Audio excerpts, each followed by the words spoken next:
Pemirsa, sebagaimana yang barusan kita saksikan tentang kegagalan tim under 23 kita Indonesia kalah dengan Korea Selatan. Kalau menurut saya adalah oh, ternyata pemain-pemain kita ini memang kurang kurang tinggi lah ya. Yang mana pemain Korea Selatan tuh rata-rata tinggi sehingga bola-bola atas itu lumayan mereka bisa mengatasi. Dan kelemahan lagi adalah Indonesia tentang pemain belakangnya itu kaptennya itu justru terlalu banyak main bola itu terlalu banyak memperlambat. Teorinya Argentina, pelatih eh, Luis Cesar Menotti yang juara dunia tahun 74 saya pernah saksikan itu. Mereka punya prinsip adalah pelatihnya punya prinsip bahwa itu pantang bola itu dimain-mainkan itu untuk dikirim ke belakang. Jadi paling tidak kita memang benar total football itu agresif sehingga kita bisa memainkan bola itu depan paling tidak sejajar, depan sejajar, depan sejajar. Jangan depan belakang itu tidak bagus, tidak efektif itu. Berarti kita apa ya memperlambat kemajuan kita untuk maju, untuk menyerang. Nah, itu kelemahan kita. Dan yang nomor dua kelemahan kita lagi adalah mengapa spiritnya sebagai tuan rumah penonton banyak ya tidak bisa main semaksimal mungkin. Sedangkan Korea Selatan supporternya itu cuma sedikit, datang jauh-jauh, mereka bisa mengatasi. Nomor tiga, perlu reevaluasi lagi itu Pak Erick Thohir ya. Tolong diperhatikan Sintayong. Sintayong itu pelatih yang berkarakter dan dia mempunyai prinsip untuk melatih anak buahnya itu adalah begini. Kalian harus main bola sungguh-sungguh. Ya, kalian harus main bola sungguh-sungguh.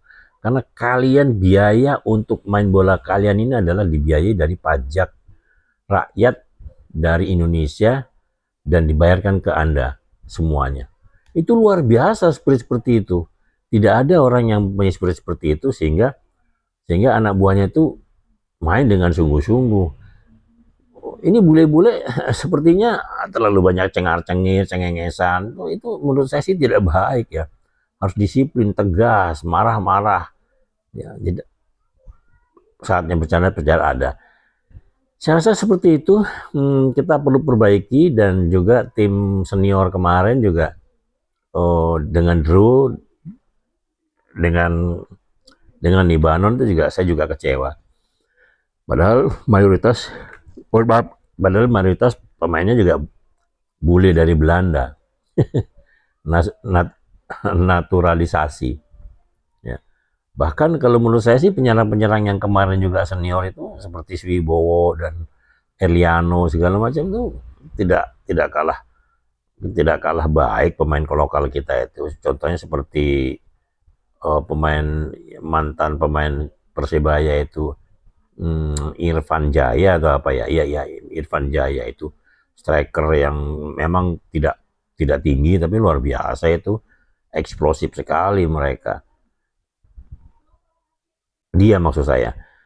Ya perlu diperhatikan lah, striker-striker lokal masih banyak yang sehebat Wibowo yang apa namanya yang barusan dinaturalisasi dari luar negeri itu. Perlu diperhatikan lah itu Pak Erick Thohir, Sintayong perlu direvaluasi lagi. Katakanlah oke senior yang melatih Patrick Clifford yang 2-3 ke bawah bisa lah Sintayong. Saya juga heran kenapa beliau diganti itu. Salahnya apa? Kalau masalah komunikasi bahasa memang ada salahnya ya. 5 tahun di sini bahasa Inggrisnya pun tidak bisa. Apalagi bahasa Inggrisnya. Memang repot lah ya komunikasi dengan pemain seperti itu. Ya, tapi kan tidak ada masalah sebenarnya sih. Atau pemain pelatih lokal kita siapa yang hebat? Indra Safri juga disingkirkan. Nova untuk yang U17. Nah, memang kita orang-orang yang memang kurang berkarakter, beda dengan pemain PSSI yang tahun-tahun 70-an. Korea ini kan Korea, Jepang dan sebagainya kan untuk tahun 70-an kita tidak kalah dengan mereka. tidak kalah dengan mereka. Oke, terima kasih. Mudah-mudahan kita bisa paling tidak ikutlah round 4 ini, untuk putaran keempat ini kita bisa menang lawan Arab Saudi dan lawan Irak ya. Tidak main-main itu, Irak kuat itu. Kalau Saudi, walaupun kita pernah kalahkan dengan pelatih Sintayong waktu itu, untuk sekarang belum tentu, karena kan pelatihnya dia juga ganti. Sebenarnya sekian dari saya, mudah-mudahan kita bisa maju sepak bolanya dan berkarakter. Dan sekali lagi saya ucapkan kepada Pak Erick Thohir, perlu diperhatikan itu si Sintayong untuk bisa melatih lagi Indonesia, karena yang bersangkutan itu sangat luar biasa itu kemajuannya.